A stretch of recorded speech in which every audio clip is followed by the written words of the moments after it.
Is it dark, Kenny? So construction's been going on. I know several county firefighters. The weight of that hammer hitting the side of the bell is what actually strikes the clock. There's a clapper there that I'm sure it might have been run on the equipment. So Randy, this is one of the areas that I think is pretty fascinating.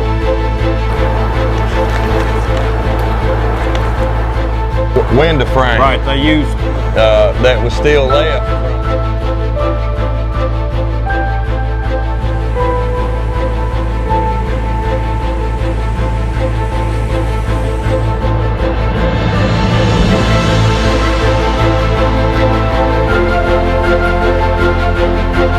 Hey Madison County, I'm Reagan Taylor, your Madison County Judge Executive. And I'm Kenny Barger, Madison County Clerk. We're glad to be with you today. We're so excited about the new renovation to our Madison County Courthouse. There's only been a few in its life here, Kenny. That's Is that correct. Right? That's correct, yep.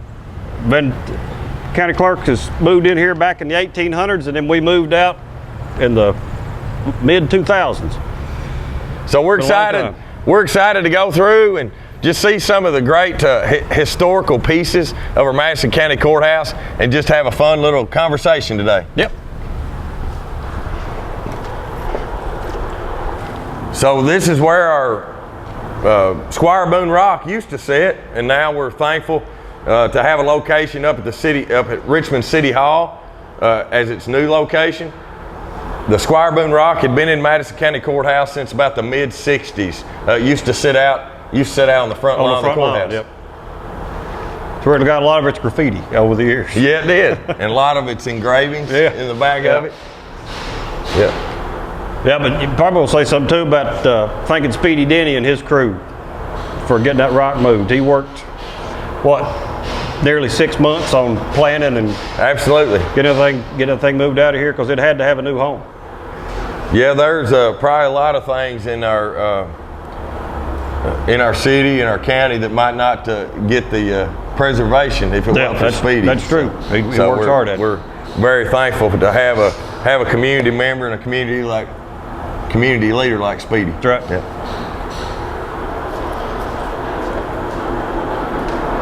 It might be a little bit dusty in here.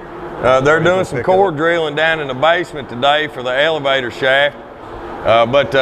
But this is where you used to come in, and you would go to the right to the judge's office or the fiscal courtroom, or you would go left and go into the clerk's area, whether it be deeds. Kenny, this was the dealer area right here. Yeah, dealer room, and then back behind that, this was our community room. Right. Where voter registration and delinquent tax, that kind of thing was. Now, what's interesting about this area right here, and I'm thankful for Sharon Graves.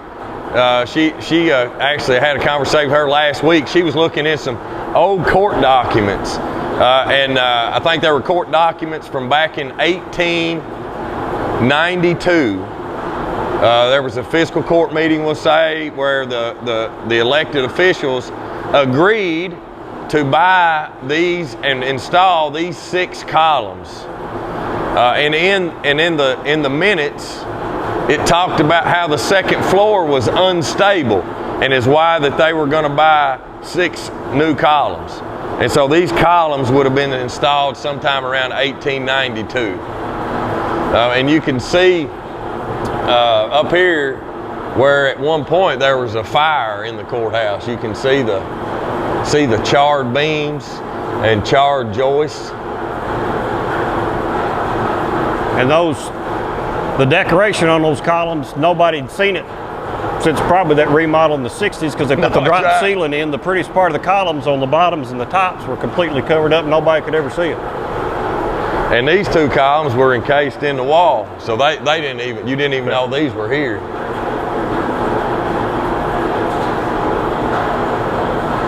So one thing that's cool about these beams that are running through here.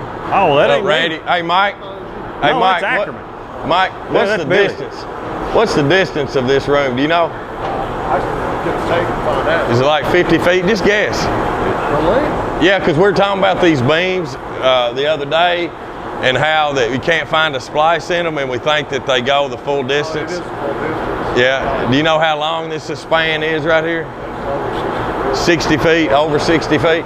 So these original beams, you know, this beam would have been over 60 feet. So you think about a tree, and there is no splice, so it's all one piece of wood.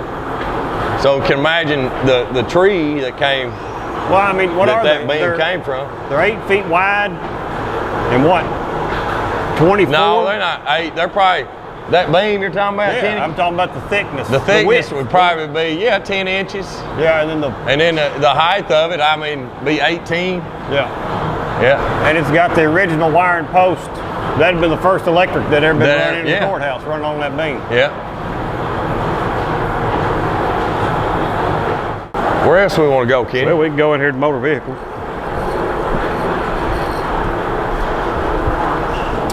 And we talked, this is original hardwood. And we wondered how many potential outlaws had walked on this hardwood in the past. Yeah.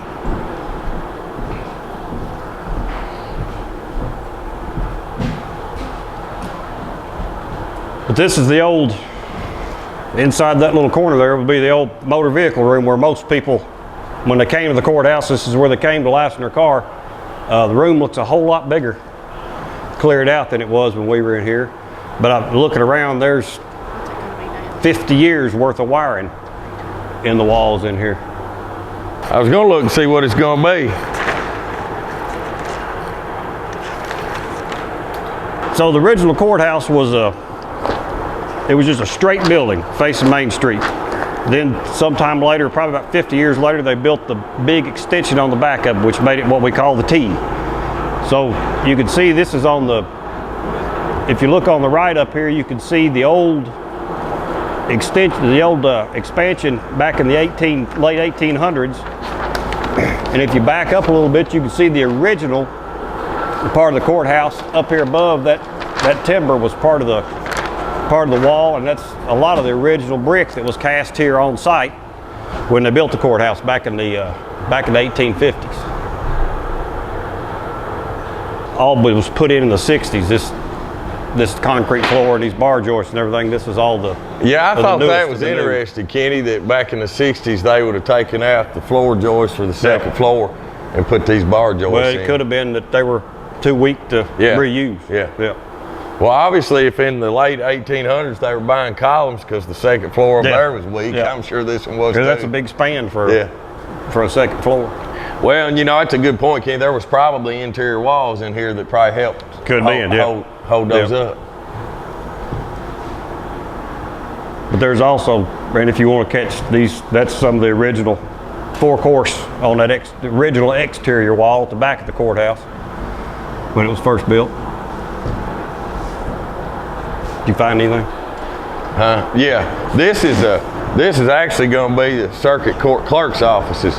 So you would actually come into the circuit court clerk's office here, and there'll be counter, and then a lot of his staff, David's staff, will be there. So, and then they'll have a second floor where we were a minute ago, where the columns are. That'll be a second courtroom for the judges. Right now, obviously, we only have one courtroom. And with the third circuit judge, now they need more space. So another cool thing here, Kenny, that I noticed before is once we got the ceiling and stuff tore out, you have the original window frame. Right, they used that was still left from the 1800s. Right, when they cut that wall, and that was our door going into the community room. When they cut that wall, they just set it in one of those windows to save a little time. Yeah. So they had to block it up. So, and you can see behind us where they, when they did the U of the addition, that they had to have the transition of the stairs from the second floor of the original courthouse up to what the second floor was going to be of the new addition. So that's the underside of the staircase. Well, and they did that. Like this middle room, what we always call the community room, the ceilings are, what, 20 feet high? Yeah, very tall. But they did that for this time of year so the heat would stay up in to keep it as cool as you possibly could. So that there's 2 or 3 transitions in this building because of that. So that would have been probably a doorway. See how the brick was standing up? That was probably either a window or there was a doorway. There was a window in the back. Yeah, in the back of the very original courthouse. I want to go upstairs if we can and look at the attic. Yeah, look at the trusses. That's where you can see the original. The original frame. It's pretty cool. Lumber where it's framed in. Yeah, the weights. Oh, and these are the some of the lead weights. Not sure if they were from the original courthouse or if this was something that was changed out in the mid-60s. But these were some of the lead weights for the windows that would counterbalance the windows when you opened them. That were still back in the wall when we uncovered some of the window openings. So the original staircases that were in the courthouse, we're not changing them. The railings, the columns. We are probably going to do some skim coating to some of the walls just to make it tie together better. But the marble that is on the side of the staircases, we're not, as you can see, a lot of it is already covered up just for protection to make sure it doesn't get damaged. But we want to really keep as much of the historical significance of this as possible. Yeah. So.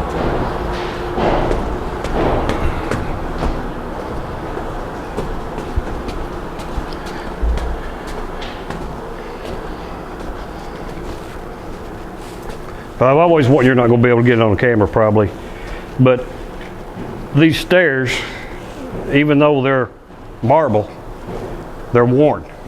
They're cupped where there have been that many people come up and down these stairs. They've gone hundreds of years. And more so in the middle where people normally walk than on the edges. Yeah, they're like new on the edges. Yeah. So Randy, this is one of the areas that I think is pretty fascinating. Just about the history of the courthouse, but that would have been a 1850 something truss that would have been built and put together. I would say on site. You can see the all thread and the big nuts that are on those bolts that pull all those different pieces of wood together to actually make that truss.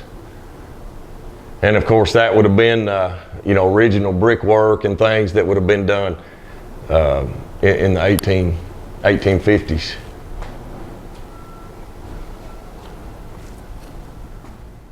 And Kenny, did we ever decide whether or not that this might have been like a heat lamp or some type of gas?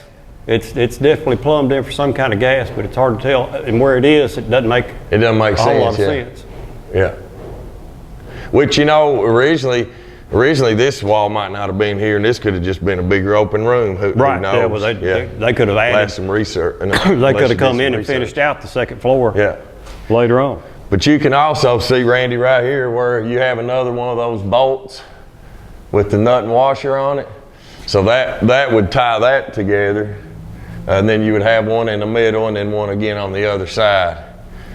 And the way that they notched all those different supports, when you tighten that up, it locked it all into place.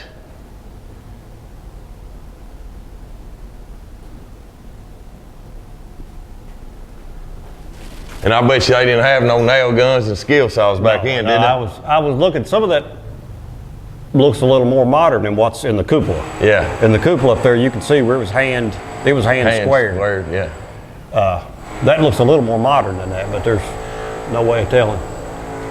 And then this would have been another, after seeing that, the tie-in, which we can come back down if y'all want, but let's go up here and you can see the second floor overhang of the roof and how it came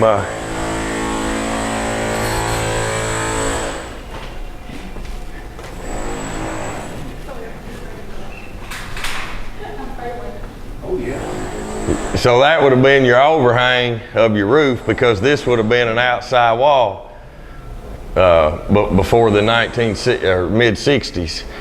And so this would have been an exterior wall with your overhang and some type of gutter, but they obviously didn't have vinyl siding and soffit back then, and so they put a little decoration on their cuts of their overhang.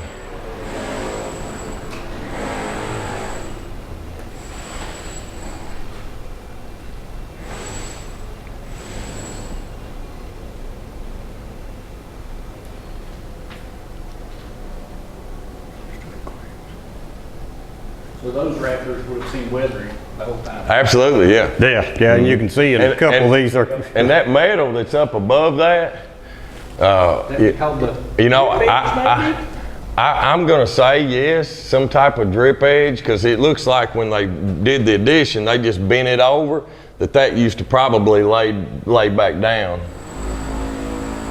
And I assume maybe there was some type of gutter or something that was up there. But you can tell when they did the addition, they got here just in time. Yeah, that's right. Yeah, because there's a little rock. Little rock going on, yeah.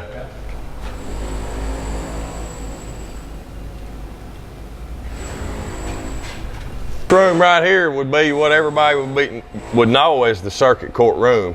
Other than some cosmetic changes to this, there's not really much else going to be doing. They're redoing all the benches, the pews that people sit in. They'll be doing new judge's bench and things like that. But as far as the ceilings and lighting, we're going to keep it. Yeah. You might want to mention that flooring. That's from the first edition. That's from the back of the Go ahead, T. But this flooring would have been from the back of the T back in the probably the late 1800s when they built the first addition onto the courthouse. So you're right above what we call the community room, that center room downstairs. So that's some really old hardwood flooring. I can't tell. Well, it might not be yellow pine. There ain't any yellow pines around here much. I mean, that's probably oak or walnut, isn't it? Well, they used what they had. And I wondered if some of these, some of the wood that was in the courthouse back then would have possibly been milled out on the front lawn, like if they would have brought some logs in or whatever. Yeah.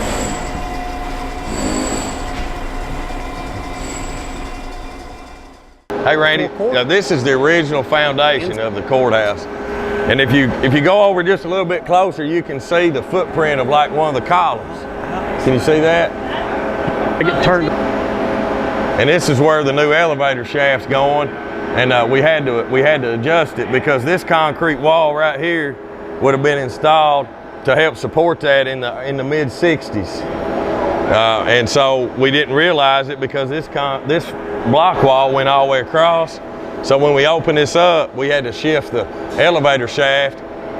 But you can see the original bases of the columns that were on the exterior wall of the courthouse, the original courthouse of mid 1800s. But look at the foundation of the rocks. It's pretty amazing. Where did those rocks come from, you think? I don't know. Maybe we'll call it Silver Creek. I've been all over yeah. trying to find Isn't that fantastic? That is great. Pretty neat. Somebody already got here before I did. That plumbing that's when you go in the mezzanine up there. That's on the very, I don't know when they built that part on. This dirt's at least 10 million years old. Hey, at least he's a dirt man. Yeah, he's a man of many words right here. You know, that's dirt. Get a picture of the dirt. Yeah. Hey, Reagan and Kenny, back with you. Yep. Hey, we're gonna go up to the clock tower. You wanna go, Randy? Let's do it. Let's do it.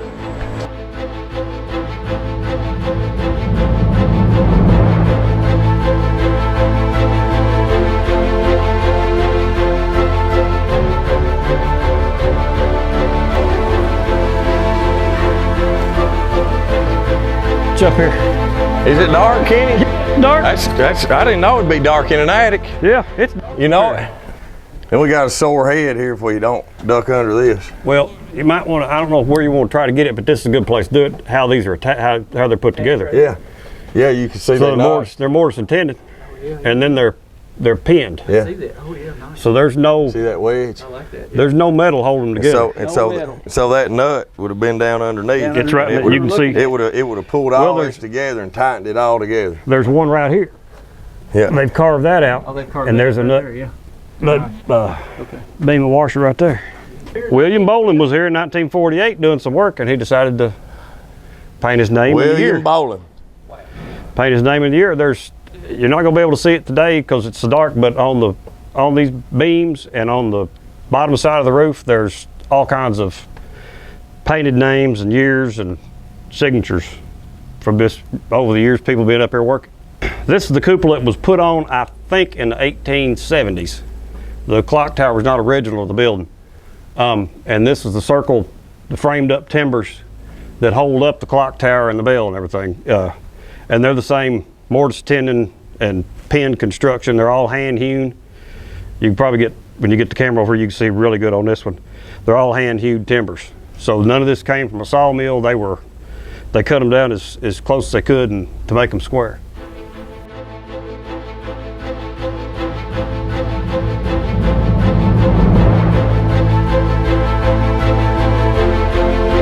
Well, somebody's putting their name on it right now, but there are dates all over running from, there's 1924, 2004, 2004, 78.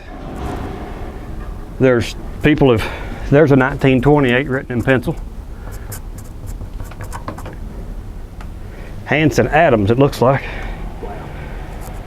So every time somebody was up here doing something, and Lewis and Wilson is the company that put the clock in. Put the clock in, nice. Yeah. So they put their little stamp on it.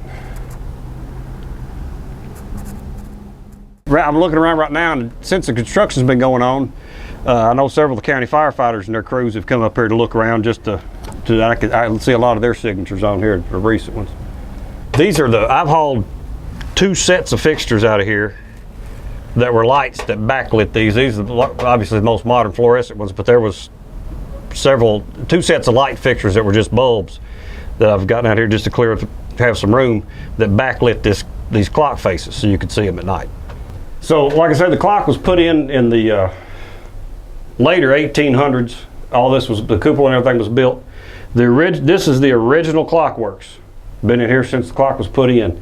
Over the years, you can see that it's been electrified. So this is the motor for the bell strike, and right here is the motor. This tiny little motor turns the entire 4 sets of clock hands. That's unreal. That's just gear reduction. Each one of these rods runs out 4 directions and keeps that minute and hour hand turning. But originally there are holes in the floor where the weights, and you can see, I don't know if you're going to be able to pick that up, but that's one of the winches where the weight would be spooled around that, and then they hung down below to actually drive the clock. So that meant that once a week somebody had to come up here and wind it, crank him back up to keep it running. All them weights that we just saw a minute ago? Right, that's what those weights in there. How many of them were on? They're 5. Well, 5 total. mercy, we can't even pick up. One of them had somebody crank. We had a hand crank. It's laying here on the floor. That's part of the dampener. And you probably can't see much. Part of the dampener. The hand crank's laying there. I'd say it wasn't somebody like me and you coming up here. We couldn't handle that. Yeah. No, it wouldn't be much fun. Yeah. That's pretty awesome. Pretty impressive.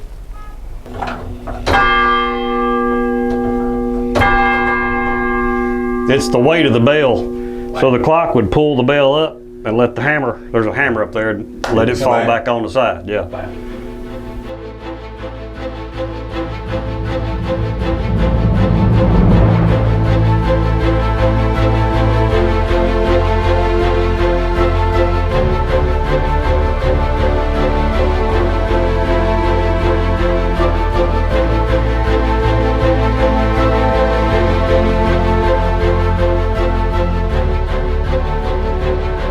The bell was made in Cincinnati. That's where the bells come from. You can't see it from here, but it's got lots of decoration on it that nobody's ever been able to look at. But the bell, there's a hammer and a spring over here, and the weight of that hammer hitting the side of the bell is what actually strikes the clock. There's a clapper there that I'm sure it might have been rung on special occasions. I can tell you a good story on that rope. Mark Robbins' father was judge executive. They were having some kind of special event Mark was going to be the one to get to ring the bell. And that rope used to hang down in front of the circuit courtroom on the second floor, right out of the ceiling. Mark said it was time to ring the bell. He was so excited. He pulled that rope. It broke. And all he got was rope. And it's still hanging there today. That's when it broke. He did not get to ring the bell. Well, Mark Robbins. Reagan Taylor got to ring your bell, Mark buddy. said he was very disappointed that the rope broke. That's a great story. Yeah.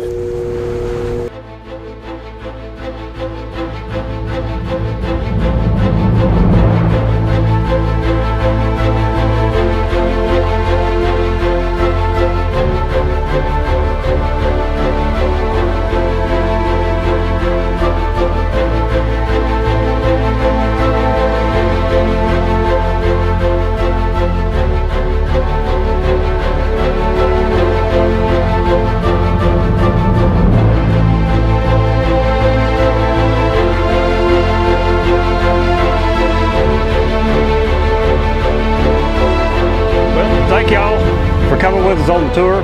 It was a little longer and a little dirtier than what we meant it to be, but thank you for coming, and I hope you understand how much I appreciate this building. Judge Tyler appreciates this building. You got anything you want to close with? Yeah, I want to appreciate everybody watching. I want to thank Sharon Graves for giving me some of the history of the courthouse. I'm sure there's parts of it that some of the historians will probably be rolling their eyes at Kenny and I today.